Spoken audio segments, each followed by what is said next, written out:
वैशाख मास पहला अध्याय। मनुष्य में श्रेष्ठ नर और नारायण को नमस्कार कर और देवी सरस्वती व्यास जी को प्रणाम कर उनकी जय बोलता हूँ। सूर्य जी बोले, पर मैं भी ब्रह्मा के पुत्र नारद जी से राजा अम्बी ऋषि पवित्र वैशाख का मातम पूछा। राजा अम्बी ऋषि बोले, हे ब्राह्मण, जो संपूर्ण महीनों में मातम का वर्णन किए हुए मैंने अच्छी तरह सुने, सभी महीनों में वैशाख मास श्रेष्ठ है, अतः वैशाख मातम विस्तार से कहिए।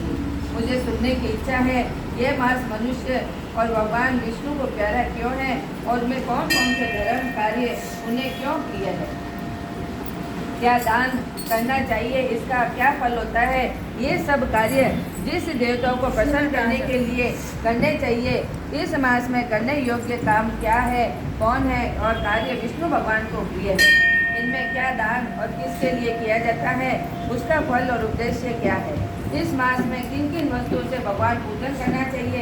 नारद, ये मुझे विस्तार से सुनाइए, मैं श्रद्धा से सुनूंगा।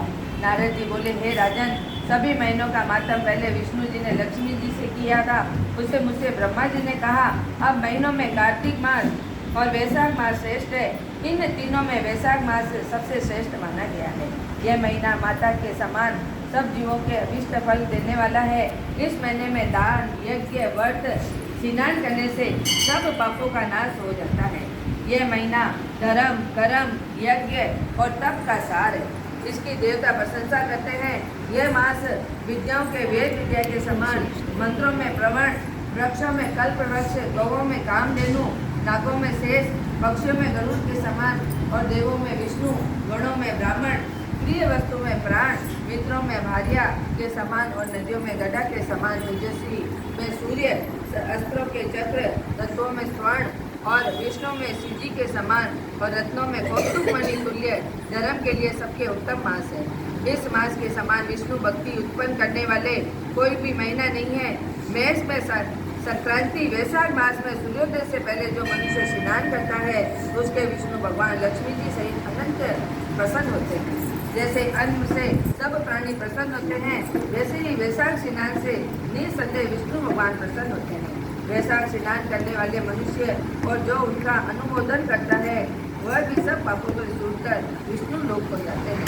मेष राशि में सूर्य में वैशाख में प्रातःकाल एक बार स्नान करके जो मनुष्य आय करता है, वह सब महापापों से छूटकर विष्णु लोक को पाता है। वैशाख माह में स्नान करने के लिए जो मनुष्य एक पग भी चलता है, उसके 10,000 अश्वमेध यज्ञ करने का फल मिलता है, इसमें संदेह नहीं। मैं एकाचित हो ऐसा संकल्प भी करता हूँ, उसमें निसंदेह 100 यज्ञ पुण्य मिलता है। वैशाख स्नान के लिए धनुष बराबर जो मनुष्य चलता है, वह संसार के बंधनों से छूटकर वैकुंठ धाम को जाता है। ब्रह्मांड भर में तीनों लोगों में जितने तीर्थ हैं, हे राजेंद्र, वे सब नगर के बाहर थोड़े से जल में भी रहते हैं। अतः वैशाख मास में स्नान के लिए किसी तीर्थ में न जा सके तो नगर के बाहर किसी जलाशय में स्नान करना चाहिए। यम की आज्ञा से शास्त्रों के लिखे पाप उसी समय तक गरजते हैं जब तक मनुष्य वैशाख स्नान नहीं करता। हे राजन, विष्णु भगवान की आज्ञा से वैशाख माह में तीर्थादि अधिवष्टा सूर्य देवता 6 घड़ी तक जल के बाहर मनुष्य के हित के लिए ठहरते हैं। इसके राजेंद्र, उस समय भी जो लोग स्नान करने के लिए नहीं आते हैं, उनको दारुण साफ दे और स्थान से चले जाते हैं। इसलिए वैशाख स्नान अवश्य करना चाहिए। बोलो विष्णु भगवान की जय हो।